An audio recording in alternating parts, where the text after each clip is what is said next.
Good morning and welcome to my class. Today, the lesson is about a beautiful poem by Coach Skinny called Rain on the Roof.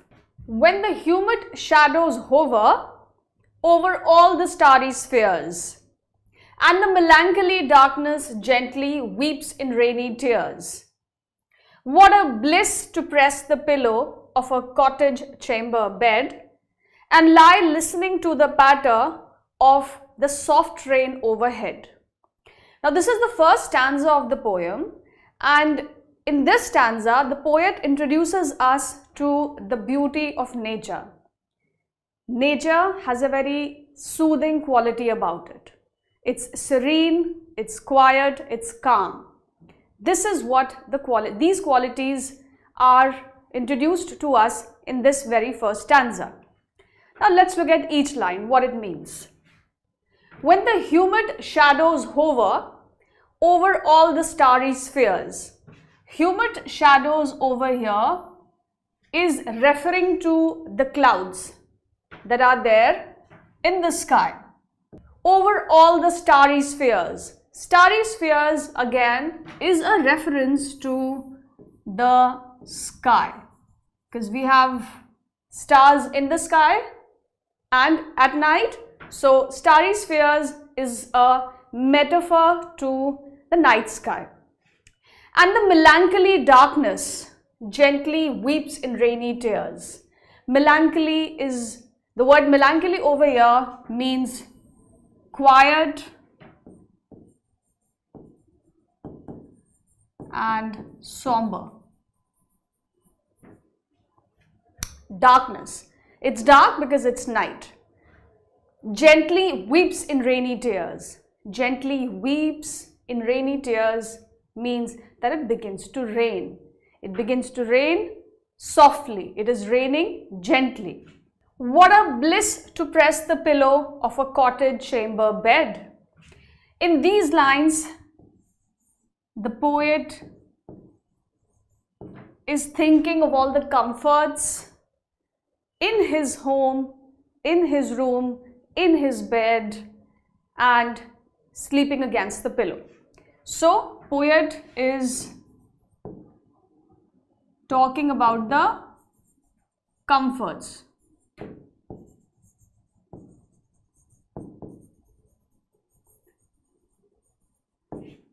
The comforts of having a house over your head, having a bed, and having a nice pillow to sleep on.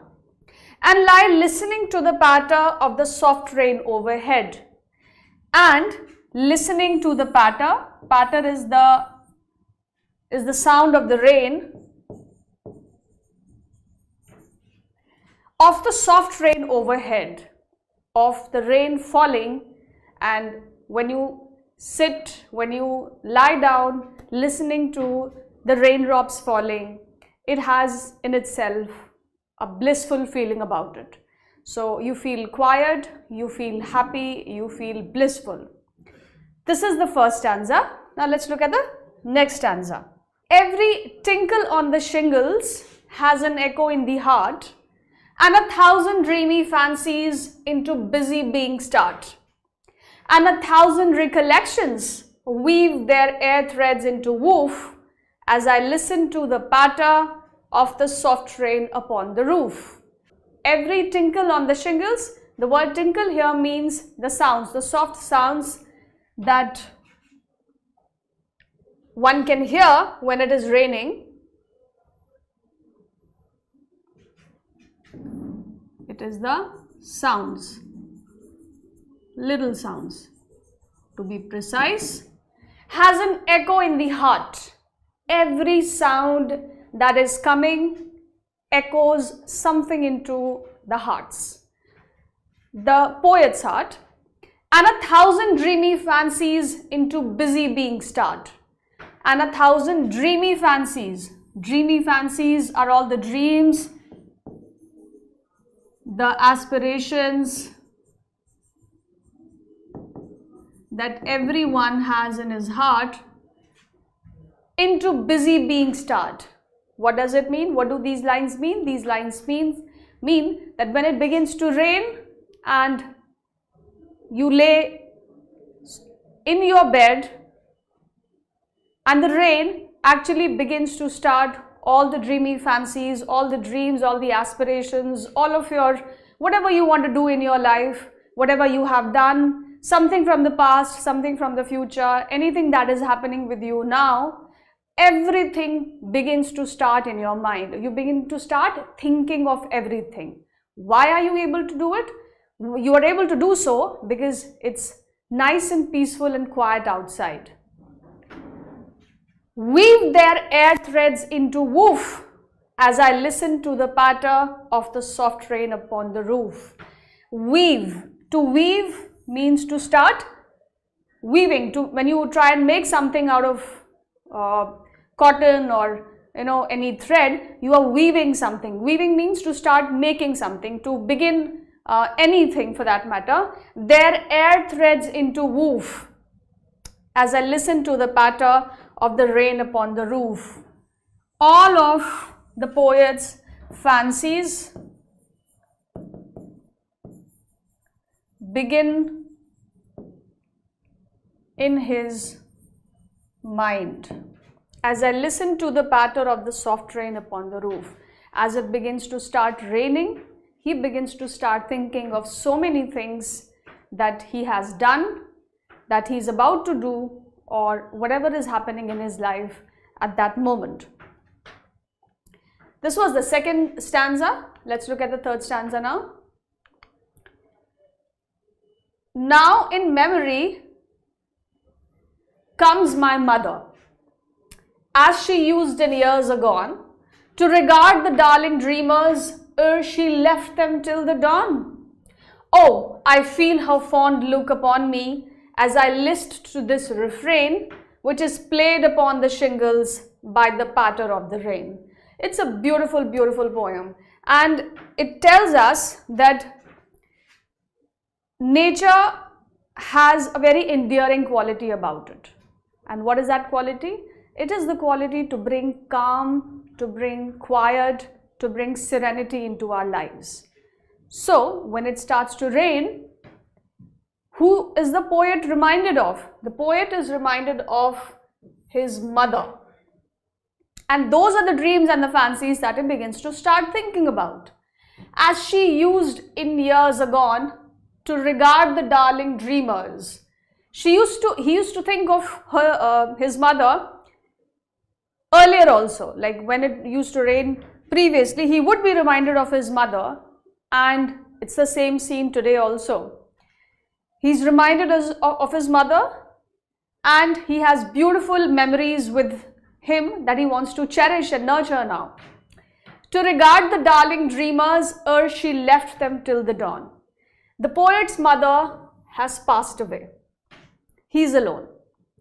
And so he is reminded of his mother when it begins to rain. Oh, I feel her fond look on me as I list to this refrain. The poet begins to see and think of, he begins to see and he begins to imagine that a mother is looking at him. She is looking from somewhere up above, and he begins to start thinking of all the memories that he had with his mother. Mothers are always special, yes?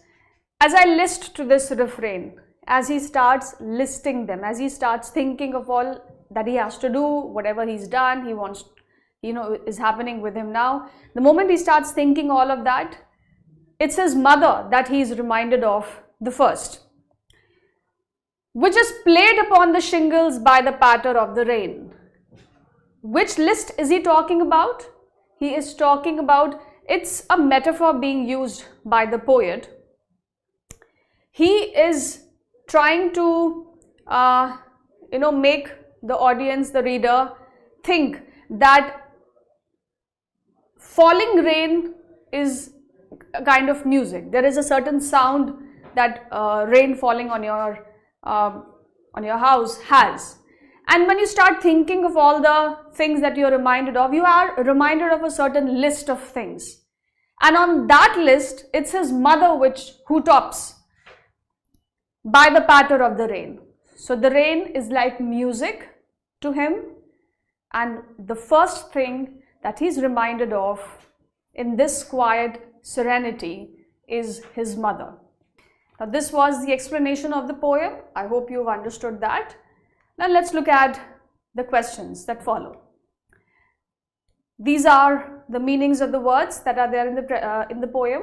Tinkle, shingles, woof, eerie, refrain, the rain, list.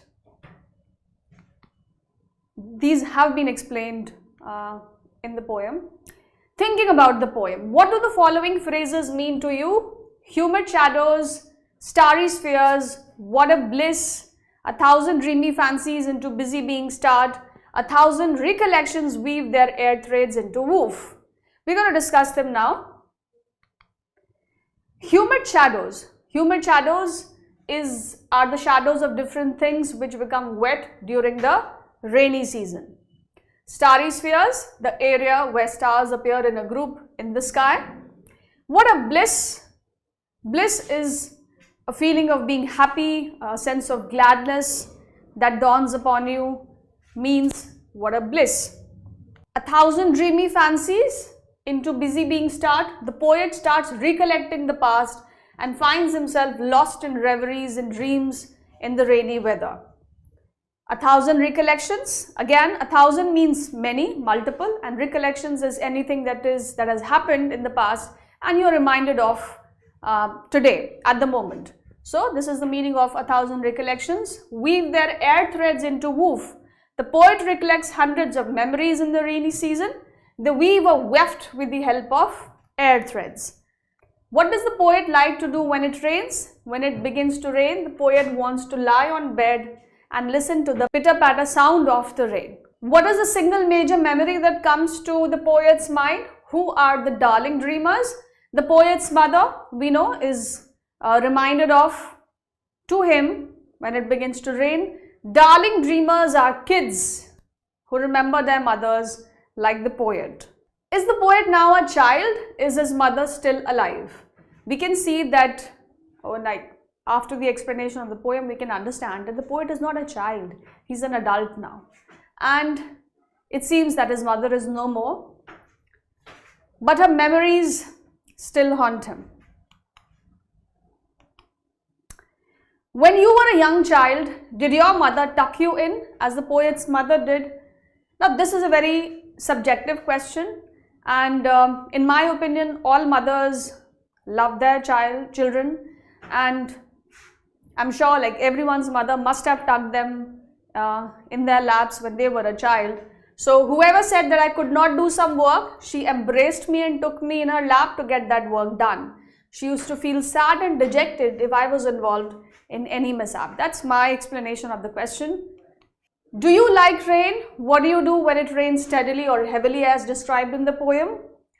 According to me, I love rains and prefer to take a bath also in the rain for some time, but when it begins to rain heavily, I prefer to stay indoors and do my work. Does everybody have a cozy bed to lie in when it rains? Look around you and describe how different kinds of people or animals spend time, seek shelter, etc. during a rain. Now, rains are beautiful and nice for some, but to the majority, to a lot of people who are there on the roads, they don't have a home to live. For them, rains can be a lot of nuisance, a lot of pain. Everybody is not so fortunate to have a cozy bed. We know that. There are some people who live at the railway platforms and bus terminals and forget even having bed sheets, and what to talk of comfortable beds. There are so many animals which don't have any shelter and tremble under the dark sky in the rainy season. So this was Rain on the Roof. I'm sure you must have really liked the explanation of this poem. Thank you so much. Hope to see you in the next lecture.